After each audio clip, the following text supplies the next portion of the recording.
Arc-en-ciel.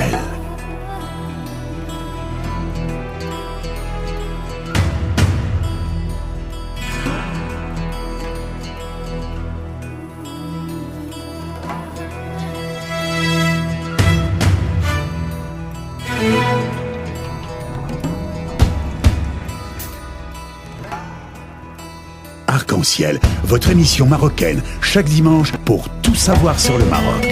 Actualité, culture, économie, société et animation festive. Avec Abdelatif, Arc-en-ciel au cœur du Maroc. Et comme ça a été annoncé, nous sommes heureux d'être en ligne avec un homme de médias, mais pas n'importe quel homme de médias, un homme connu et reconnu à l'échelle internationale, un journaliste et écrivain algérien, tantôt politique mais aussi sécuritaire, qui a une vision de grandeur. Mesdames et messieurs, nous sommes heureux d'avoir en ligne Monsieur Hicham Aboud. Ahlan wa sahlan. Ahlan wa sahlan. Merci c'est Abdelatif pour cette présentation qui me fait rougir. En tous les cas, je suis un simple journaliste écrivain, donc bon, c'est vrai que j'ai une petite expérience d'une quarantaine d'années. Oui. Écoutez, c'est un honneur pour nous de vous avoir parmi nous. Et surtout, cette émission aujourd'hui est dédiée à des intervenants algériens. Il n'y a aucune autre nationalité qui intervient aujourd'hui. Et le contexte est dramatique. C'est pourquoi on a pris la décision de rapprocher les idées, de rapprocher les avis des Algériens à leurs frères marocains qui étaient choqués après les dernières déclarations du ministre des Affaires étrangères, que tout le monde a jugé inacceptable, chacun, comme il l'a dit, est regrettable, maladroite et autres. Mais ce qui est important, c'est que simplement on donne la parole à des Algériens pour s'exprimer sur ce qui vient de se passer, afin que les Marocains qui sont à l'écoute, qui sont sensibles, parce qu'il y a des liens de sang, mais aussi il y a des liens de fraternité. Nous sommes deux pays frères et amis et limitrophes musulmans aussi. Moi, je dirais plus, nous ne sommes pas deux pays frères, nous sommes un seul pays. Et en plus de cela, les Algériens sont autant choqués que les Marocains. Et pour preuve, les différentes réactions enregistrées, que ce soit sur les réseaux sociaux, que ce soit au niveau de la classe politique, au niveau des partis politiques de l'opposition. Donc, c'était pratiquement l'unanimité, hormis quelques voix permettez l'expression, de quelques larbins et de quelques opportunistes qui se comptent sur les doigts d'une seule main. Eh bien, c'était le tollé général contre les déclarations de ce ministre qui, rappelons-le, est marocain d'origine. Et justement, c'est ça qui m'interpelle, et c'est la question que je vous pose. Comment ça se fait, ces ministres et surtout ces hommes politiques algériens qui sont nés au Maroc et souvent sont grandis au Maroc, mis à part d'autres qui reconnaissent cette ouverture de cœur et aussi de porte pour nos frères algériens au Maroc, ils ont cette haine bleue et parfois qui dérape. On ne comprend pas comment ça se fait. Moi, je suis né au Maroc, je suis français, mais je ne peux pas porter une haine par rapport à mon pays d'origine, parce que, comme vous le savez, quelle que soit la nationalité que je peux porter, à toute personne qui est née au Maroc, elle restera marocain, parce que c'est la loi marocaine. Donc, même ce ministre algérien, puisqu'il est né au Maroc, il est marocain. Lorsqu'il rentre à Tanger... Il n'est pas seulement né, non, il est né à Tlemcen, mais ses parents et ses ancêtres sont marocains. Alors, pas besoin d'être Sigmund Freud pour expliquer cette hostilité de certains, je dis pas tous, de certains Algériens d'origine marocaine, qui nourrissent une certaine haine envers leur pays d'origine. Cela s'explique tout simplement par un complexe.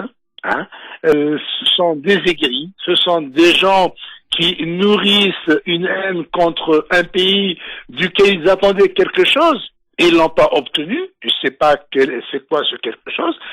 Ce sont des gens qui étaient autrefois, par exemple, pour ce qui est de la famille Msahel, c'était des domestiques, des gens qui sont venus travailler comme domestiques, donc issus d'une classe paupérisée, une classe pauvre.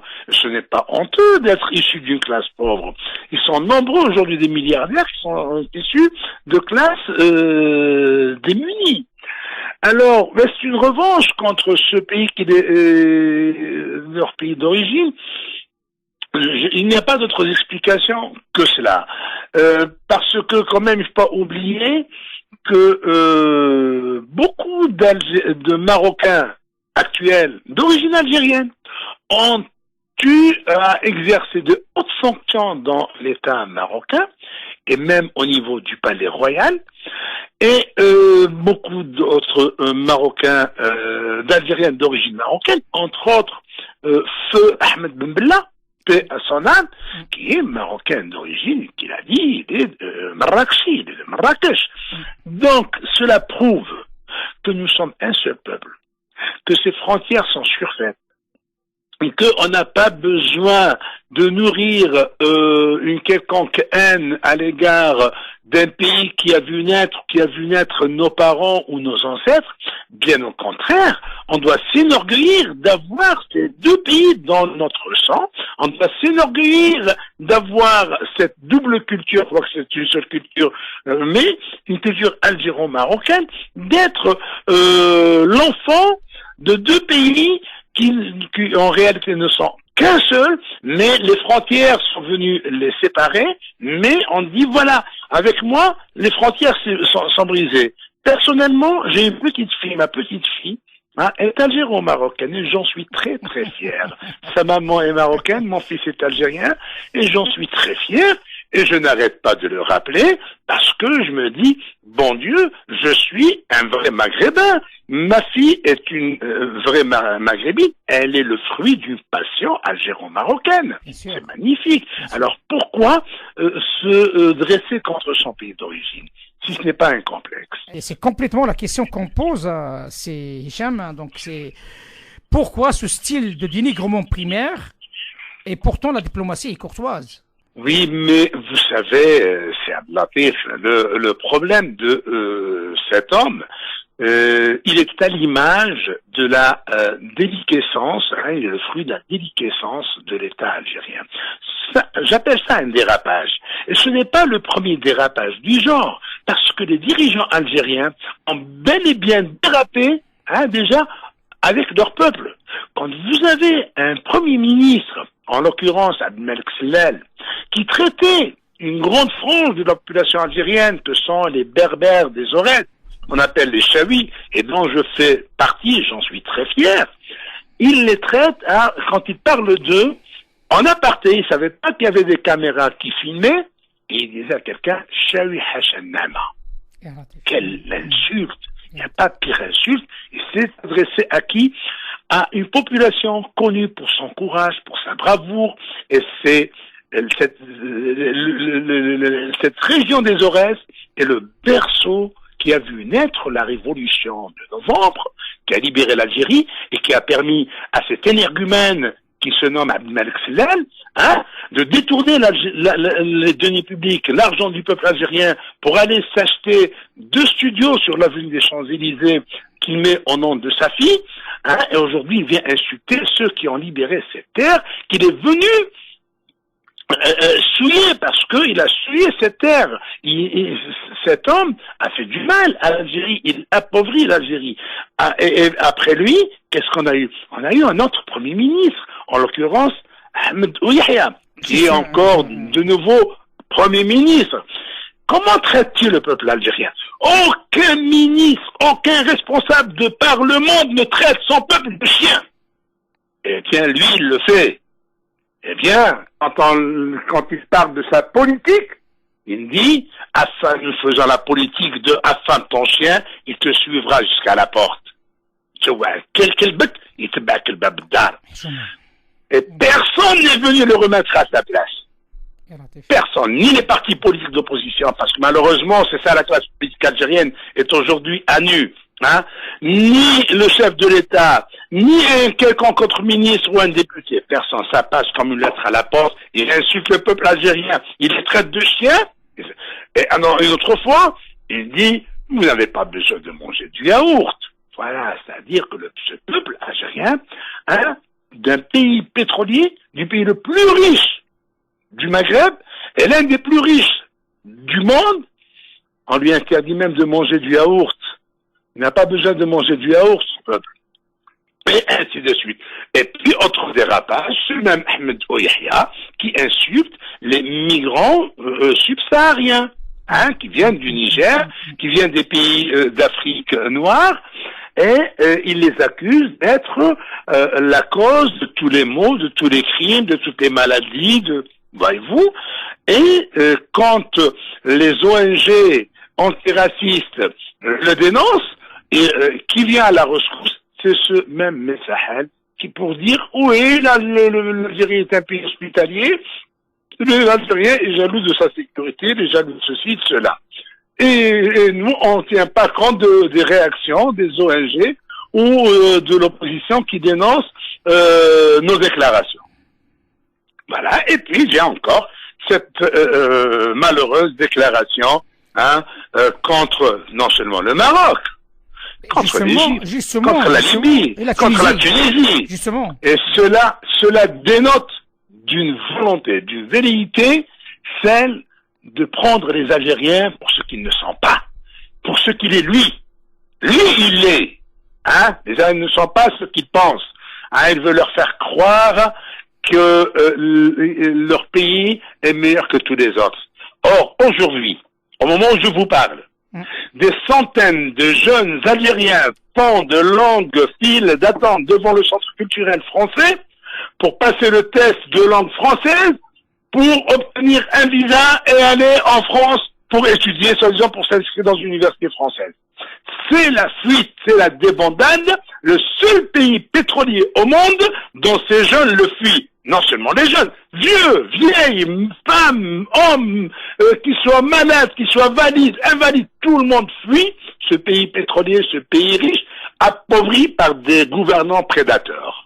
Ça fait beaucoup de choses que vous venez de citer, Hicham Bouda. Je vous cache pas la vérité, je suis resté bouche bée surtout avec ce que vous avez dit, l'histoire des insultes du peuple algérien, de le traiter de chien comme vous l'avez dit. C'est une réalité. Je ne fais que rappeler des faits. Je n'ai ni à analyser, ni à inventer. Je n'ai rien à ajouter. Je ne fais que rappeler des faits. Les gouvernants algériens, on n'a pas besoin de mentir ou d'ajouter ou d'en rajouter.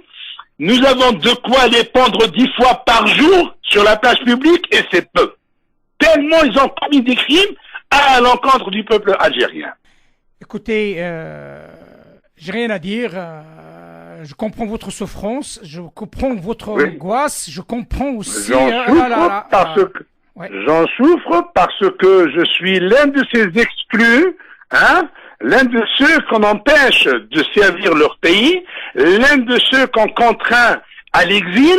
Moi, depuis 90, j'ai collectionné 8 condamnations à des peines de prison pour mes écrits. J'ai été contraint à l'exil. Et après 14 ans d'exil, quand je retourne chez moi, je reste 1 an et demi et de nouveau je suis contraint à l'exil et je fais l'objet de 2 mandats d'arrêt aujourd'hui. Et le culot de ces gouvernants, ils vont jusqu'à lancer un mandat Interpol contre ma personne. Et quel était le crime pour lequel ils saisissent Interpol? Eh bien, atteinte à la sécurité nationale, atteinte à l'intégrité territoriale, atteinte au bon fonctionnement des institutions de l'État. Qu'est-ce que j'ai fait pour toutes ces atteintes? Pour ces déclarations faites à la presse internationale. Voilà. Quand je fais des déclarations, je porte atteinte à la sécurité et on me met 2 mandats d'arrêt et on met à mes trous ce mandat Interpol. Interpol, de toute façon, a rejeté la demande algérienne parce que ils leur ont dit on ne poursuit pas quelqu'un pour des déclarations, alors que Cheikh Khalil, qui est poursuivi par la justice italienne pour corruption et pot de vin, parce qu'il a pris l'argent de l'Algérie, il l'a donné à des Italiens, il est poursuivi par la justice italienne. Et le pays qui a été victime de ce détournement, à savoir l'Algérie, ne le poursuit pas et ne lance pas de mandat Interpol à son encontre. Tous ceux qui ont pillé l'Algérie ne font pas l'objet de poursuites judiciaires. Tous ceux qui ont dirigé la corruption en système sont aujourd'hui aux commandes d'un pays amaigri, d'un pays qu'ils ont mis à plat ventre, pas à genoux. L'Algérie est aujourd'hui un pays qui est mis à plat ventre. Un pays qui a engrangé en une quinzaine d'années 10 milliards de dollars, 1000 milliards de dollars, se trouve en crise financière. Son dinar, sa monnaie nationale, est bradée par le premier venu. Ça, oui, quand vous avez votre monnaie nationale bradée, c'est votre force de travail qui est bradée. Donc, votre force de travail ne vaut plus rien. La force de travail de l'Algérie ne vaut plus rien. Et pourquoi? Parce que les économistes qui dirigent ce pays, ces prédateurs, ont fait que l'Algérie se trouve aujourd'hui dans une situation de faillite. Et ça, ce n'est pas moi qui le dis, c'est Ahmed Ouyahia qui le dit. Il dit, nous sommes incapables de payer les salaires des fonctionnaires au mois de novembre.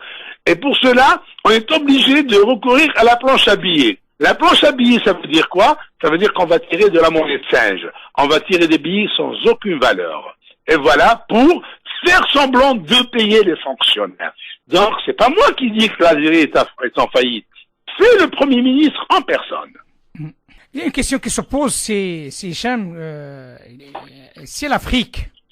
Tout le monde parle d'une rivalité entre le Maroc et l'Algérie par rapport à l'Afrique. Et pourtant, le Maroc a quitté l'Afrique pendant plusieurs deux décennies, voire 3. Et du coup, il est retour, il était bien accueilli.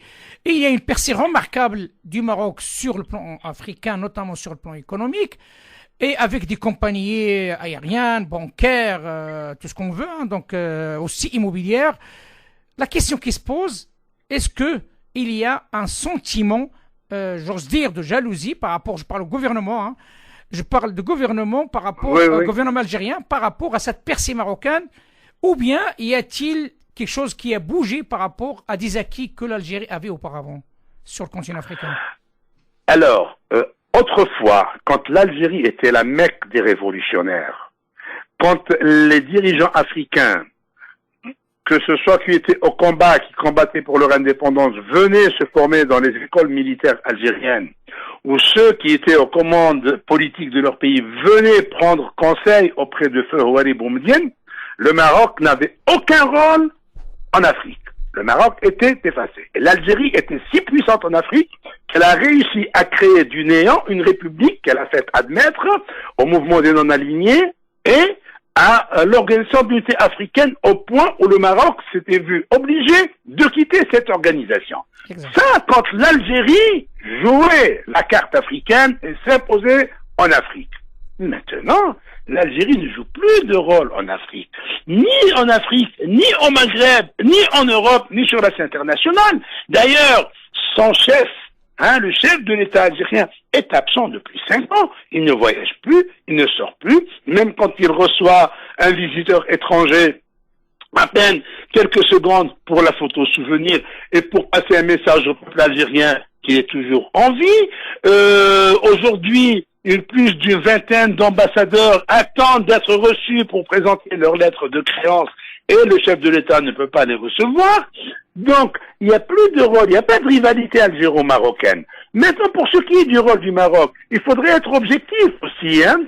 Alors, le Maroc n'a rien gagné de nouveau à l'OIA. Le Maroc a quitté l'OIA parce qu'il y avait la race. Le Maroc est revenu à l'OIA et la race y est toujours. Je ne vois pas où est la victoire du Maroc. Le Maroc a essuyé un camouflet pendant plusieurs années parce que il a refusé de jouer la carte de l'autodétermination. Et je suis sûr que si le Maroc acceptait cette carte de l'autodétermination, il a de fortes chances de l'emporter. Parce que des populations jetées dans le désert depuis 42 ans, elles en ont marre, ces populations, et je ne pense pas que ces populations vont voter pour rester encore dans cette situation. S'ils voient comment vivent leurs frères, leurs cousins au Sahara, eh ben, ils vont chercher à les suivre. Donc, je ne comprends pas pourquoi le Maroc refuse un référendum sur l'autodétermination, et cette situation de ni guerre ni paix arrange beaucoup plus les affaires de l'Algérie que celles du Maroc. Et maintenant, pour ce qui est de cette politique panafricaine marocaine, bien, on ne peut qu'en s'en féliciter. Si cette politique était menée de pair entre l'Algérie et le Maroc et la Tunisie, qui constituent la porte de l'Afrique, eh bien, ces trois pays, qui ne constituent en réalité qu'un seul, pourraient devenir une véritable force, une véritable puissance économique et politique qui a son poids sur la scène internationale. Le Maroc tout seul, en Afrique, je ne vois pas qu'est-ce qu'il peut réaliser, je ne vois pas quels sont les dividendes qu'il va tirer. Personnellement, jusqu'à maintenant, quand je lis des confrères marocains chanter les louanges de la politique marocaine et considérer le retour à l'organisation de l'unité africaine comme étant une victoire, je me dis, voilà la langue de bois, et voilà, on a encore, tant au Maroc qu'en Algérie, des journalistes qui font dans le larbinisme, qui font dans la brosse, qui ne veulent pas voir les choses telles qu'elles sont. Le retour du Maroc à l'organisation de l'unité africaine n'a rien d'une victoire. Je ne vois pas où est cette victoire. Donc, il faut dire les choses telles qu'elles sont. Comme je suis critique envers l'Algérie, le régime algérien, je le suis envers le régime marocain quand il faut l'être. D'accord? Exactement. Et c'est quoi, selon vous, les paramètres qui vous poussent à dire qu'il n'y avait pas de victoire? Eh ben, c'est très simple. Pourquoi le Maroc a-t-il quitté l'organisation de l'unité africaine? Parce qu'il y avait admission de la race. D'accord? En réintégrant l'organisation de l'unité africaine, la race a-t-elle été exclue? Elle y est toujours. Où est la victoire? Dites-moi, où est la victoire? Où est le succès? Non? C'est-à-dire, j'ai quitté la maison, je réintègre la maison sans qu'il y ait le moindre changement. Et en cas de sommet, le souverain marocain va avoir en face de lui ou à côté de lui le président de la République sahraoui. Voilà. Donc, je ne vois pas qu'est-ce qui a changé. Où est la victoire? C'est très simple. D'accord. Et sur le plan économique, avec ces compagnies aériennes qui a été traité de transporteurs de hashish, et aussi les banques marocaines qui se trouvent en Afrique, qui font de blanchissement d'argent sale. Comment vous voyez ça? Non. On va pas quand même disserter sur des inepties prononcées par un inconscient. D'accord? Le Maroc est en train d'investir en Afrique, d'ouvrir des banques. Le Maroc a aussi des banques en Europe, en Belgique, en France. Il y a une dynamique économique marocaine. C'est-à-dire, si aujourd'hui il y a un essor économique dans toutes les villes du Maroc que j'ai eu le plaisir de visiter, que ce soit Oujda, Nador, Casa, Rabat, donc Tétouan, Tanger, j'ai vu toutes ces villes-là, une véritable dynamique économique est en marche depuis quelques années. Donc, ça, c'est le résultat d'un travail mené avec beaucoup de sagesse et avec beaucoup de sérieux, parce que le Maroc n'a pas d'argent à dilapider. Le peu d'argent qu'il a, il sait le gérer rationnellement, et il est porteur de pas mal de fruits, d'autant plus que le Maroc, de par sa stabilité politique et sociale, arrive à attirer des investisseurs étrangers. Et aujourd'hui, on voit, par exemple, des investisseurs qui mettent quand même le paquet au Maroc parce qu'ils croient en ce pays, ils croient en la stabilité dans ce pays. Donc, que le Maroc ouvre des banques en Afrique, investit en Afrique, que des Européens viennent investir au Maroc, c'est ça, il y a toute une dynamique économique Voyez-vous, personnellement, en tant que Maghrébin, je ne peux que m'en féliciter. Parce que quand je vais au Maroc, j'ai plaisir à voir des gens bien heureux, des gens qui vivent bien, des gens qui sortent le soir en famille, qui vont dans les restos, qui vont dans les salons de thé en famille. Hein, ça fait plaisir de voir que de voir une population de misérables. Non. C'est tout un plaisir pour moi de partager cette qualité de vie qu'on trouve au Maroc, bien que les choses ne soient pas toutes aussi belles. Hein. Il y a encore des gens qui mendient dans les rues, il y a encore des gens qui sont dans le dénuement total, mais toujours est-il qu'on voit des résultats, quand je vois des jeunes universitaires occuper des postes très importants dans différentes sociétés privées, et ça fait vraiment plaisir. Donc, cette dynamique économique, franchement, me fait plaisir de voir le Maroc franchir un pas très important en matière de développement économique et social. Monsieur Aboud, si vous le permettez, j'ai une question qui concerne l'homme, le journaliste, qui est aussi dans la spécialité sécuritaire. Récemment, il y avait un congrès en Algérie dédié à la sécurité internationale. Et il y avait encore cette intervention de ce ministre des ministères des Affaires étrangères qui a encore rajouté une couche en parlant comme quoi parmi les origines du terrorisme, il y a le blanchiment du hashish. Encore, il continue à brasser. Comment vous voyez-vous, en tant que personne bien consciente de dossier, la participation sécuritaire dans le monde des Marocains, des Algériens et des Tunisiens? Vous savez, moi j'étais dans les années 80, vers la fin des années 80, j'étais dans les services de sécurité algériens. Et j'ai eu l'honneur d'être le secrétaire général du Conseil maghrébin de sécurité. Ce Conseil maghrébin qui se réunissait tous les 6 mois pour étudier les dossiers, et aussi il y avait une coopération intense entre les 5 pays maghrébins. Maintenant que si on veut lutter contre le terrorisme, on ne peut pas le faire tout seul. D'ailleurs, l'Algérie, quand elle parlait de lutte antiterroriste, quand elle était seule à lutter, bon, c'est une autre histoire, mais l'Algérie voulait l'aide des autres. Et je dois rappeler que lorsque l'Aïada, l'un des chefs des groupes islamiques armés, s'était rendu au Maroc, les Marocains, surtout les Marocains, l'ont rendu aux autorités algériennes. Parce qu'il y avait une coopération entre eux.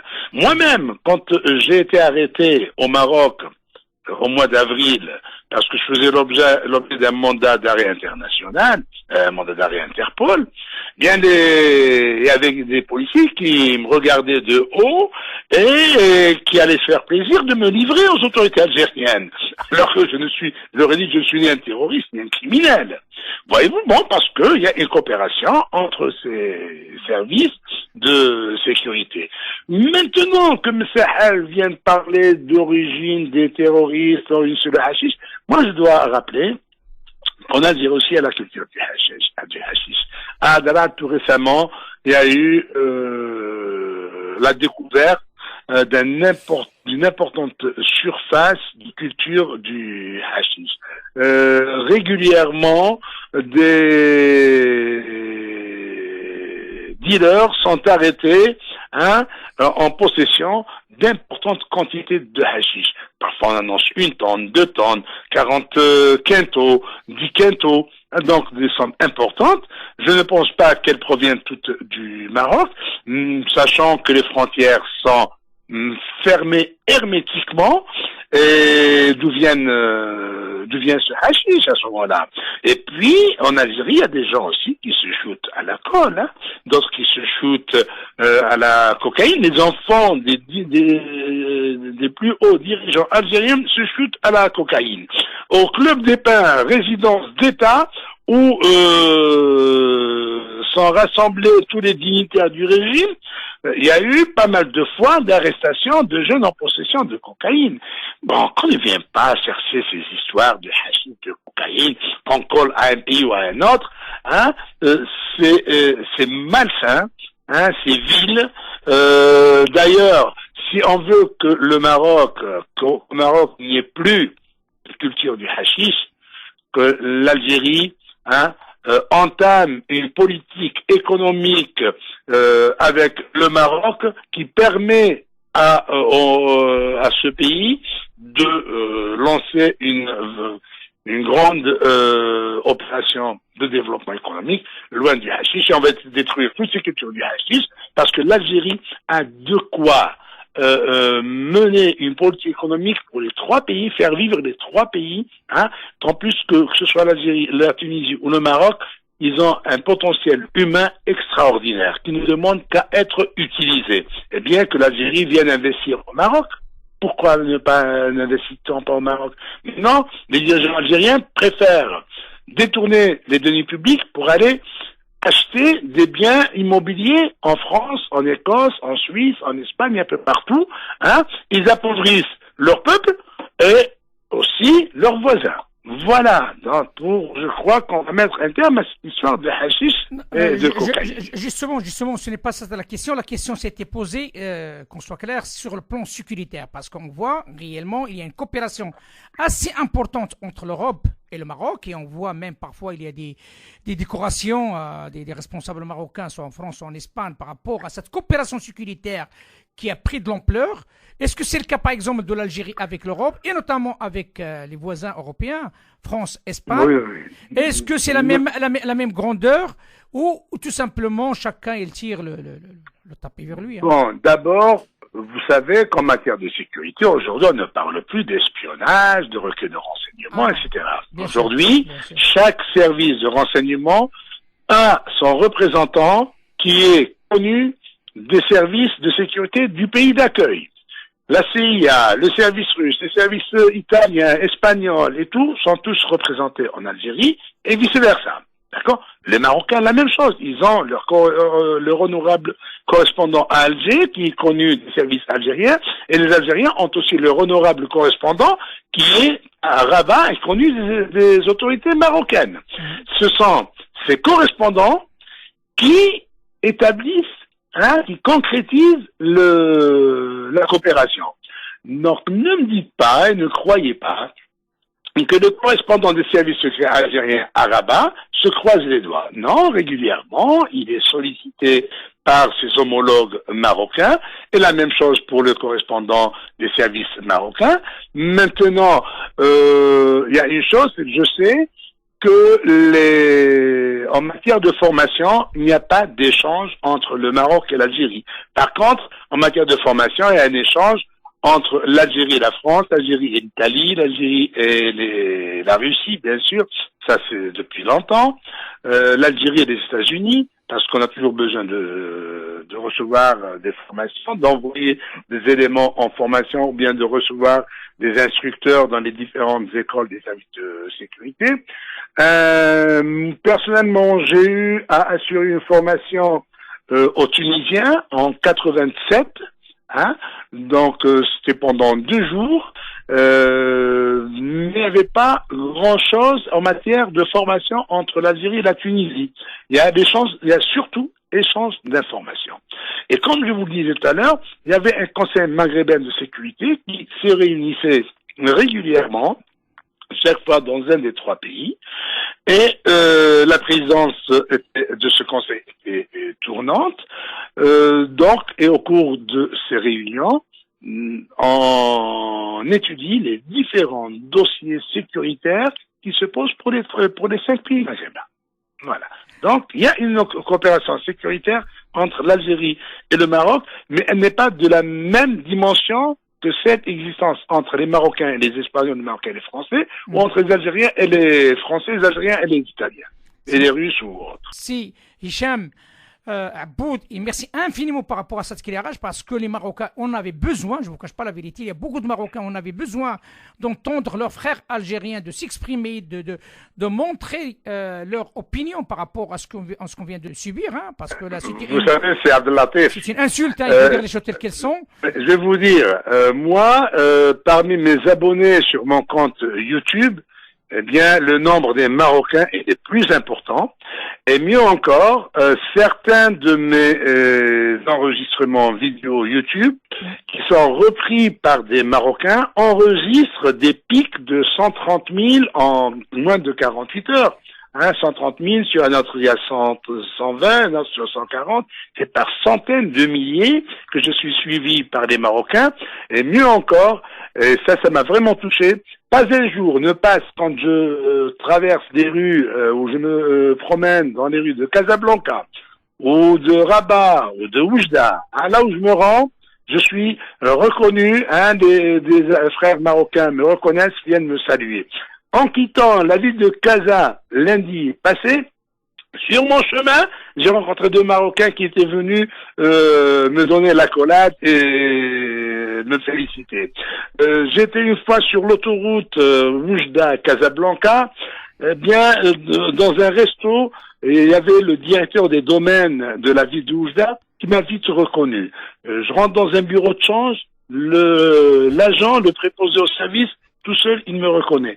Donc, je suis bien connu au Maroc, je suis très suivi au Maroc. Cela m'honore énormément. Et à travers votre radio, d'autres Marocains vont me découvrir. Bien entendu. Et j'en suis flatté. Merci pour cette invitation, c'est Hamza. Je vois bien que vous restez en ligne. Vous allez écouter, si vous êtes connecté, vous allez écouter ce beau sketch qu'on dédie aux 2 peuples avec des grands stars de sketch et de rire. Abdelkader Secteur. Parfait. Allez, à très bientôt. À très bientôt. Merci. Merci. Ça va, Abdelkader? لاباس الحمد لله بخير. أني حشمان. قسيم بالله. واو. نتوما تقولوا واخا تزيدوا الخاء. حنا كل شيء كنزيدوا فيه الخاء.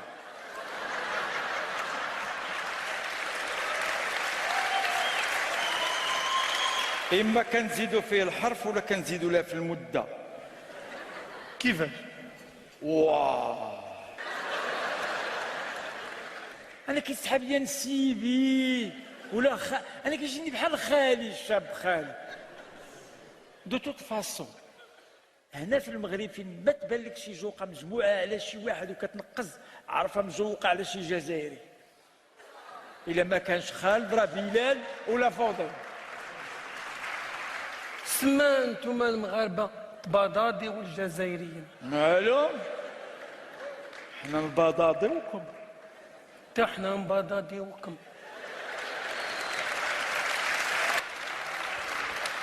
وعلى بالك السي حسن حنا نبرونزيو بزيت العود شايف؟ قابلوا السمش وندخلوا في الرملة كي داك السردين اللي يتقلى في الفارينة كتشرملو نتشربلو. وحنا راه شدينا زيت العود شحال هادي زدنا فيه الخل والحامض ودهنا. هادي لا فينيغراد. والله يا حسن اخويا سيناها علينا. والله يا حسن راك جوعتيني. حنا كنتجوعوا ماشي البحر اللي يجوع، لا المغاربه اللي يجوعوا. شلاضه كتبرونزا وانتوما الحوت مقلي. حنا لونطري وانتوما البلا برانسيبال.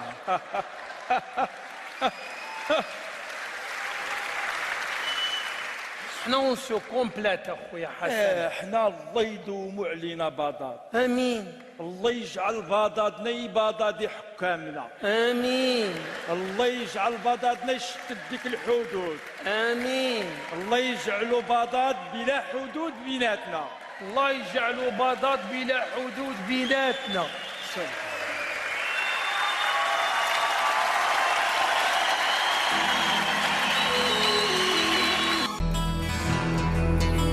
Arc-en-ciel.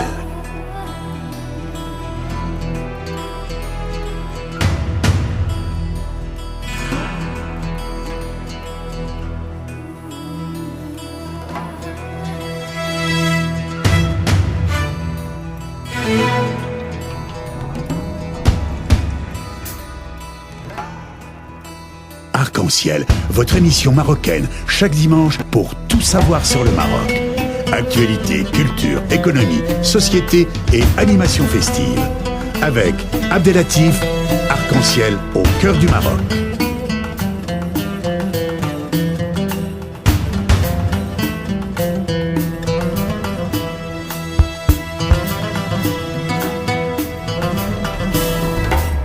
Arc-en-ciel, la chronique.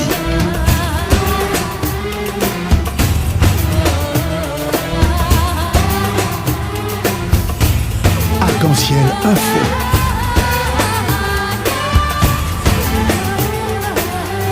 Arc-en-ciel, animation festive.